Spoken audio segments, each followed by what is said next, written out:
এমন একটা লাঞ্চ বা ডিনার রেসিপি শেয়ার করব যেটা থাকলে অন্য কোনো কিছুর প্রয়োজন হবে না। তো একটা নির্দিষ্ট কাপের মাপ করে 1 কাপ মতো মসুর ডাল নিয়েছি।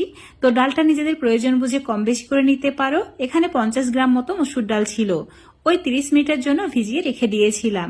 এখন একটা মিক্সার জারের মধ্যে ভিজিয়ে রাখা মসুর ডালটা নিয়ে নিতে হবে। তারপর এর মধ্যে দিয়ে দিতে হবে অল্প পরিমাণে আদা কুচি, তার সঙ্গে দিয়েছি রসুনের কোয়া ওই 5টি মতো, আর 3টি কাঁচা লঙ্কা। লঙ্কার ঝাল বুঝে এখানে অ্যাড করতে হবে। অল্প পরিমাণে জল দিয়ে একদম পেস্ট করে নিতে হবে। খুব বেশি মসৃণ করে ফেললে হবে না, হালকা একটু ডাল হয়ে থাকবে, মানে 1-2টো ডাল থাকবে, সেই রকম করেই পেস্টটা করতে হবে। খুব বেশি পেস্ট করে ফেললে এই রেসিপিটা খেতে সেরকম ভালো লাগবে না। এখন একটা বাটির মধ্যে এটা ঢেলে নিচ্ছি। এবার একটা বাটিতে 3টি ডিম ভেঙে নিতে হবে। তো ডিমের পরিমাণটা ডালের পরিমাণ হিসাবে বাড়িয়ে কমিয়ে নিতে পারো।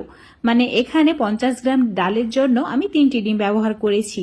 ডিমটা ভালো করে ফেটিয়ে নেওয়ার পর এখন ডালের মিশ্রণের মধ্যে ঢেলে দিচ্ছি। তারপর দিচ্ছি একটা ছোট সাইজের পেঁয়াজকে একদম ছোট করে কেটে নিয়ে, তার সঙ্গে হাফ চামচ একটু কম হলুদের গুঁড়ো, হাফ চামচ লঙ্কার গুঁড়ো, তার সঙ্গে স্বাদ মতো নুন। এবার দিয়ে দিতে হবে সামান্য পরিমাণে গরম মশলার গুঁড়ো। অবশ্যই গরম মশলার গুঁড়োটা অ্যাড করবে, তাহলে ডিমের যে আষ্টে গন্ধ সেটা চলে যাবে।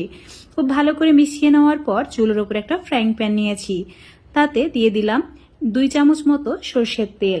এখন তেলটা গরম হয়ে গেলে ডিম ডালের মিশ্রণটা ঢেলে দিতে হবে, আর চুলোর ফ্লেমটা অবশ্যই এই সময় মিডিয়ামে রাখবে। ওই 3 থেকে 4 মিনিট মতো মিডিয়াম আঁচে ভালো করে একটা সাইড কুক করে নিতে হবে। একটা সাইড হয়ে গেলে হাতা খুন্তির সাহায্যে এভাবে উল্টে দিয়ে অপর সাইডটা 3-4 মিনিট মতো কুক করে নিতে হবে, তাহলে এটা রেডি হয়ে যাবে। এবার চুলো থেকে নামিয়ে, মানে চুলোটা অফ করে দিয়ে ডিম ডালের পিঠেটাকে সম্পূর্ণ ঠান্ডা করে নিচ্ছি।